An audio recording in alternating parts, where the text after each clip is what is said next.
On Tuesday, the 9th of October, Mary Arwanis and her 3 passengers were driving through the streets of Baghdad. At that same moment, an armed convoy belonging to the Australian-run private security company, Unity Resources Group, was returning to its base. Mary's car was reportedly driving about 90 metres behind the convoy when the URG guards decided it was a security threat. They used flares and hand signals to warn Mary off, but when her car came closer, they fired over 40 shots towards it. Mary and her fellow passenger in the front seat were killed instantly. According to witnesses, after opening fire on Mary and her passengers, the URG guards left without offering any assistance. They could have done entirely differently. They could have shot the tires, disabled it from a distance if they were suspected of it. So they could have shot a bit more in the air just to warn. I was told that there is about 40 bullets being held at on them, and 19 gone into my sister's body, and obviously from waist up, like, I don't know what went into the mind of the person that he will hail bullets of 40 bullets completely as if they are nothing. Indonesia's ancient rainforests have been breathing for centuries. They absorb gases that contribute to climate change. These forests are home to the endangered orangutan and thousands of other life forms also threatened by extinction. The Earth's lungs are in danger of being lost forever due to the world's growing demand for palm oil.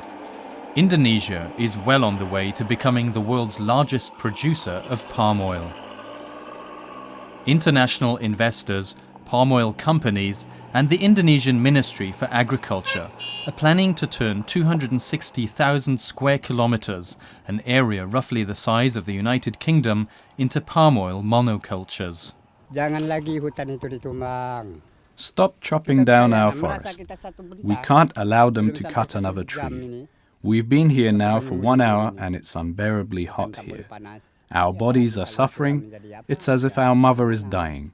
It pains us to watch how the forest is being cut, destroyed forever. Simi Holland with that report. Later this month, a discussion document will... Julian Wilcox is not just the face of Maori television, but one of the country's most active promoters of Te Reo, the Maori language itself. It's perhaps surprising that although Maori account for 15% of New Zealand's population of 4 million, scarcely 150,000 of them are still conversant in the language. Julian Wilcox works on the theory that they need to use it or lose it. Join us next week. Until then, we keep it native te poe. Specific funding has to be given to Māori TV. You know, there's a lot to this, but people who say that funding specifically for Māori is racist don't know what the heck they're talking about. It's about recognising the Indigenous culture here. This is Willie Jackson and John Tamahiri on Radio Live. These 2 former MPs are among the busiest Maori broadcasters in the country, fronting a daily talkback radio show and a couple of TV current affairs programs from a Maori perspective. At a recent Parliamentary Select Committee hearing, Maori MPs challenged the boss of the main public broadcaster, TVNZ, to explain why there were no Maori programs in its primetime schedule. Let's be realistic about this. There's less than 4% of New Zealanders speak Māori, and so putting a Māori language program in prime time simply won't rate. You know, like on mainstream, we're still ghettoised, for the want of a better term. Like the show, he shoots for mainstream TV. They put it on early in the morning when no one's watching it. Prime Minister Tēnākoe. Tēnākoe. Well, you've had a rough time lately. Basically, Māori was shut out for about 40 years. We didn't have our own TV channel and didn't have our own Māori radio stations. But what people are seeing now is that Māori TV is sexy. You know, it's a happening thing. It's for everyone. On October 7th, more than 10,000 young Russians gathered in Moscow in spite of the bad weather.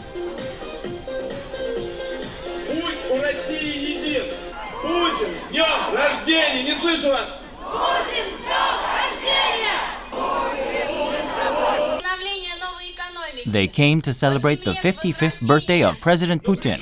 It has been 7 years since he came into office, and in that time he has managed to restore Russia's sense of pride by boosting the economy. These young men and women are none other than members of Nashi, Russia's largest youth movement, suspected as being Putin enthusiasts. Достаточно развитая система образования, которой не может похвастаться ни одно движение. И этим мы, наверное, отличаемся от многих. Сильной, великой, и мы предлагаем конкретный путь реализации этого. Nashi's first step to instill patriotism in the young was to send them to the army. The idea is to create a voluntary army and build a strong Russia.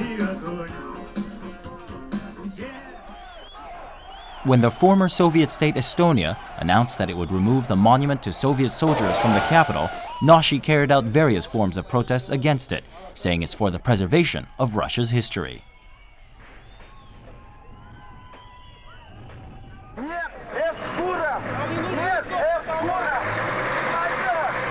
Nashis who shouted out for anti-fascism exposed their extremely patriotic nature, which is a very dangerous part of their activities.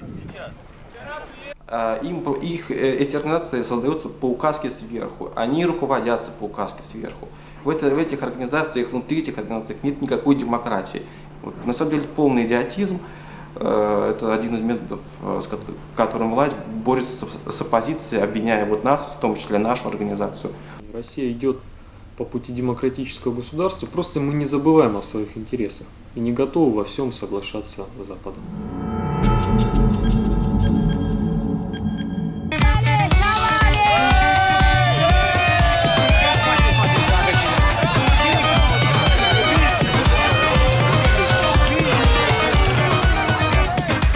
They certainly know how to party. The Gypsy Festival at the village of Kisteshti is a carnival of feasting and merriment.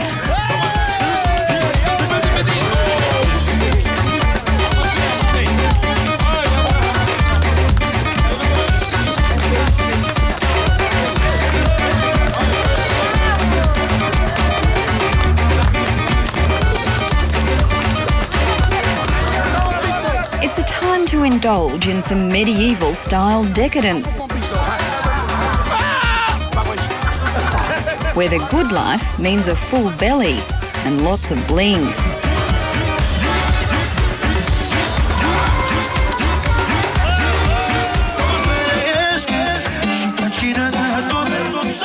About 8 million Roma are spread throughout Europe.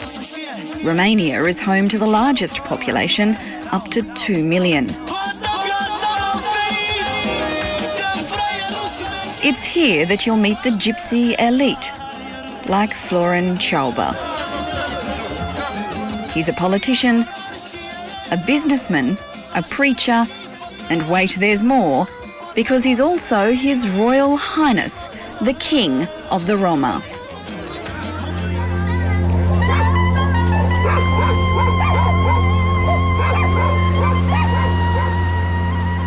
At the gypsy ghetto in the Romanian capital Bucharest, the poverty is palpable.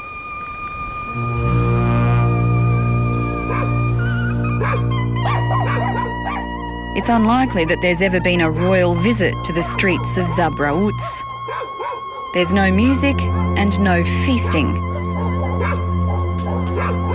Instead, there's an atmosphere of menace and desperation more fitting to a war zone. The children play among garbage, and some of them spend their days sniffing paint.